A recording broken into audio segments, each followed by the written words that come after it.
Necesito contarte una historia que nunca debí descubrir, una historia que, desde que la conocí, no me deja dormir bien. No es el tipo de cosa que lees en un libro o ves en una película, es real, ocurrió de verdad, y lo más perturbador de todo es que durante décadas nadie lo supo, nadie preguntó, nadie investigó. La familia Voss existió en la periferia de la memoria de todos, y cuando desapareció, el mundo simplemente siguió adelante. Quédate conmigo hasta el final, porque cuando sepas todo, entenderás por qué esta historia necesita ser contada. Todo comenzó con una casa vacía, una propiedad antigua, aislada, rodeada de bosque denso. El tipo de lugar por el que pasas en la carretera sin mirarlo demasiado. Una casa que había existido durante generaciones y que de repente dejó de existir en las conversaciones de la gente. Los vecinos más cercanos, que vivían a unos 2 kilómetros de distancia, dijeron que durante años vieron humo saliendo de la chimenea. A veces escuchaban sonidos. A veces, muy rara vez, veían una figura caminando por el terreno. Y entonces, un día, nada más. El humo desapareció. Los sonidos cesaron. La figura se esfumó. Nadie lo encontró lo suficientemente extraño como para investigar, al menos no de inmediato. Pasaron meses hasta que alguien, por una razón completamente burocrática, necesitó ponerse en contacto con los habitantes de aquella propiedad. Un agente de algún servicio público, un hombre común, haciendo la rutina de su trabajo. Fue hasta allí, tocó la puerta, esperó, volvió a tocar, y cuando empujó suavemente la puerta, que estaba sin la llave, encontró algo que cambió su vida para siempre. La casa estaba intacta, la mesa servida, la ropa doblada, todo en su lugar, como si la familia simplemente se hubiera evaporado en medio de una tarde cualquiera. Excepto que no era exactamente así. Para entender lo que ocurrió allí, necesitas entender quién era la familia Voss. No era una familia común. De hecho, dependiendo de cómo definas común, tal vez nunca lo fueron. El patriarca llegó a aquella región décadas atrás, siendo todavía joven. Muy pocos detalles sobre de dónde venía, muy pocos registros.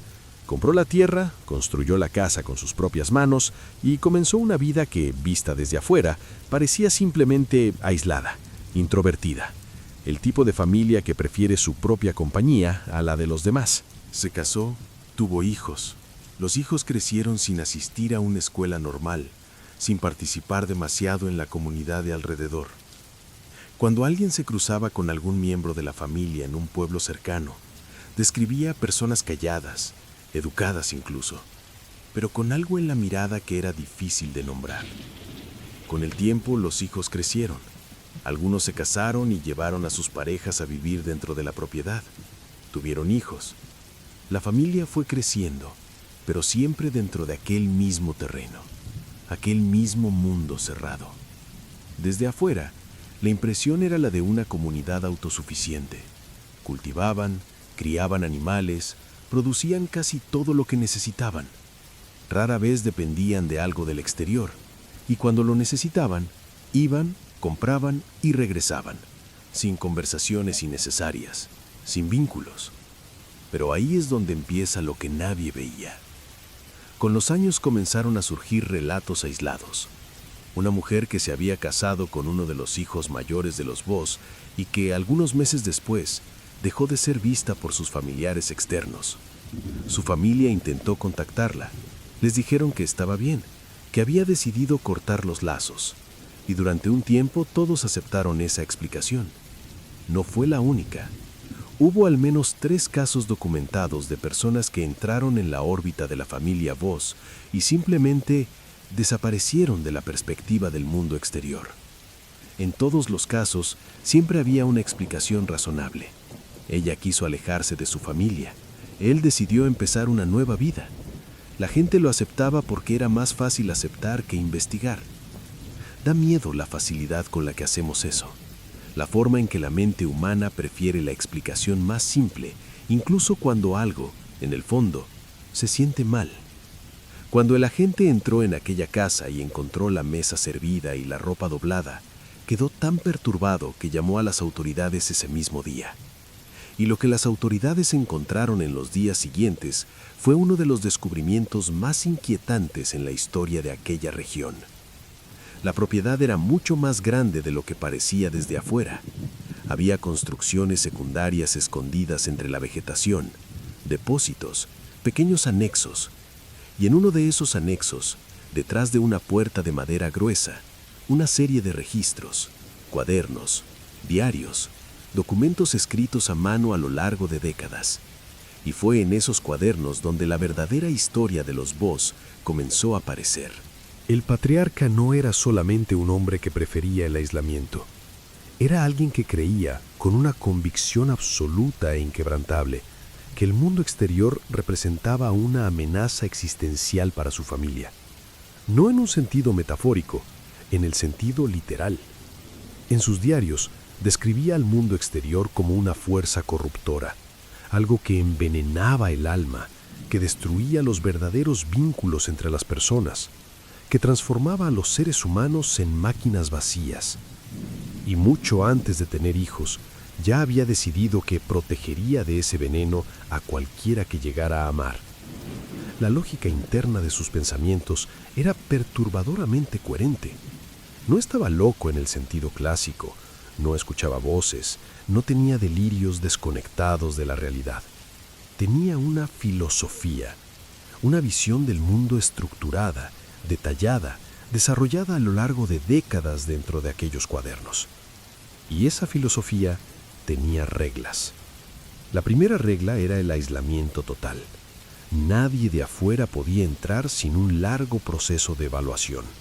Nadie de adentro podía salir sin supervisión y una necesidad real. El contacto con el exterior era tratado como exposición a un ambiente tóxico, algo que debía minimizarse. La segunda regla era la jerarquía. El patriarca estaba a la cima. Sus palabras eran ley, no de forma violenta, al menos al principio, pero sí de manera absoluta. Los niños crecían aprendiendo que cuestionar al padre era lo mismo que poner en riesgo la seguridad de toda la familia. La tercera regla era la memoria. Todo se registraba.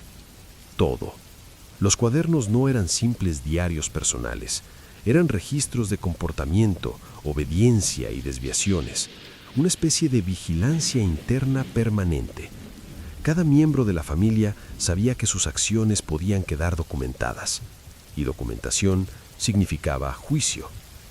Lo que los investigadores fueron reconstruyendo después de semanas leyendo aquellos materiales era el retrato de una sociedad en miniatura, con sus propias leyes, su cultura y su historia oficial. Una historia que glorificaba el aislamiento y demonizaba cualquier impulso de conexión con el mundo exterior. Las personas que habían entrado a la familia a través del matrimonio enfrentaban un proceso que los diarios describían como integración. Meses de convivencia intensa, alejamiento gradual de sus referencias externas y reemplazo progresivo de sus antiguos vínculos por los nuevos. No mediante violencia explícita, sino mediante presión constante, recompensa al conformismo y castigo silencioso a cualquier desviación. Algunos lograron adaptarse, o fueron quebrados lo suficiente para parecer que lo habían hecho. Otros no.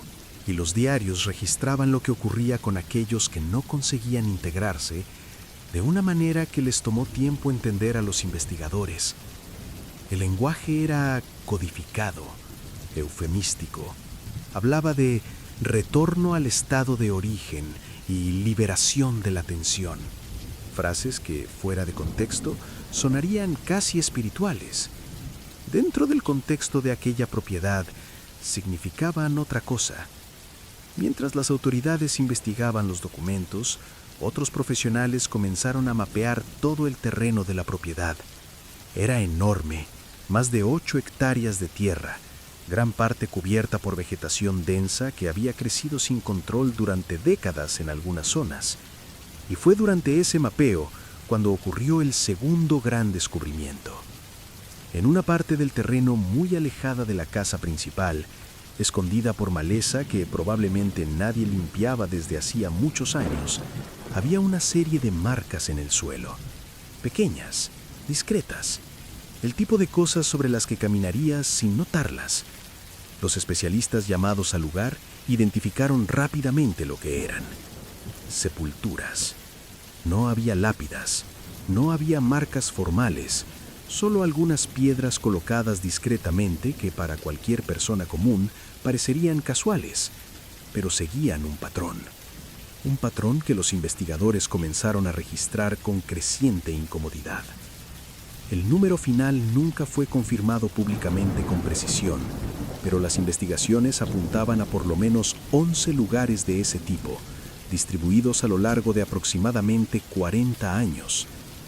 11 en 40 años, y ninguno había sido reportado. Ninguno había generado un registro oficial de muerte. Algunas identidades fueron establecidas gracias a los propios diarios del patriarca, que documentaba los retornos al estado de origen con fechas y breves descripciones.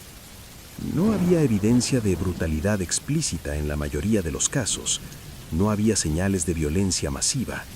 Lo que los registros sugerían, y lo que los especialistas forenses fueron confirmando poco a poco, era algo de cierta forma todavía más perturbador que la violencia directa. Eran personas que se habían deteriorado, física y psicológicamente. Personas que habían pasado meses o años dentro de aquel ambiente de presión constante y aislamiento total, y que en algún momento simplemente dejaron de resistir. Su salud empeorando sin acceso a cuidados externos, sus mentes cerrándose, y el patriarca registrándolo todo como si fuera el curso natural de las cosas, como si aquellas muertes fueran consecuencias inevitables de una debilidad interior, de personas que no habían sido lo suficientemente fuertes para aceptar la protección que él ofrecía.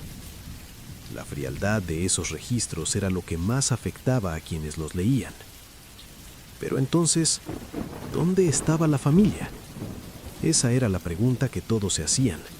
La casa estaba intacta, los registros seguían allí, las marcas en el terreno seguían allí, pero ningún miembro vivo de la familia Voss había sido encontrado. Tomó casi 2 semanas para que la respuesta comenzara a aparecer. Uno de los hijos menores del patriarca había abandonado la propiedad meses antes. Había intentado, por primera vez en su vida, hacer contacto con el mundo exterior. Un hombre que ya tenía más de 30 años y que nunca había tenido un documento de identidad, nunca había ido a una escuela, nunca había existido oficialmente para el Estado. Fue encontrado en una ciudad a varios días de distancia y estaba en condiciones precarias, desnutrido, desorientado, con una capacidad de comunicación que los profesionales de salud describieron como fragmentada. Sabía hablar, pero hablaba de una manera diferente, con una lógica interna que les tomaba tiempo comprender a los demás.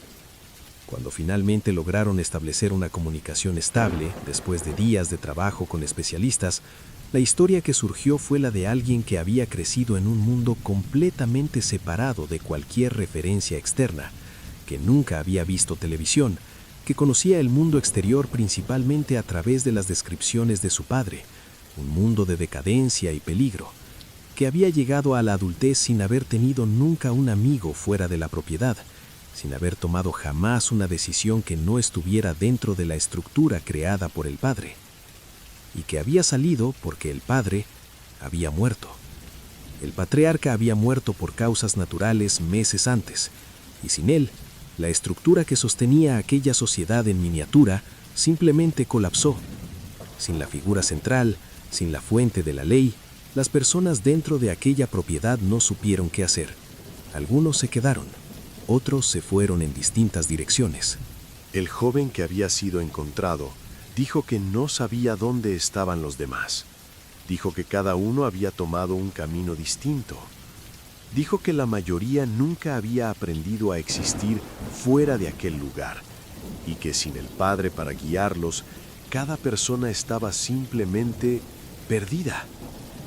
Meses después de la investigación inicial, otros 2 miembros de la familia fueron localizados, uno en condiciones similares al primero. Otra había logrado integrarse a una pequeña comunidad en otra región, adoptando una identidad completamente nueva. pero hubo miembros que nunca fueron encontrados. Personas que crecieron dentro de aquella propiedad, que no tenían documentos, que no tenían registros oficiales de existencia, que no tenían absolutamente ningún vínculo con el mundo exterior y que simplemente desaparecieron cuando el centro de aquel mundo colapsó.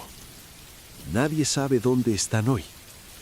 La historia de la familia Voss no tiene un final limpio, no tiene una resolución satisfactoria, no tiene ese momento donde se hace justicia y todos pueden respirar aliviados.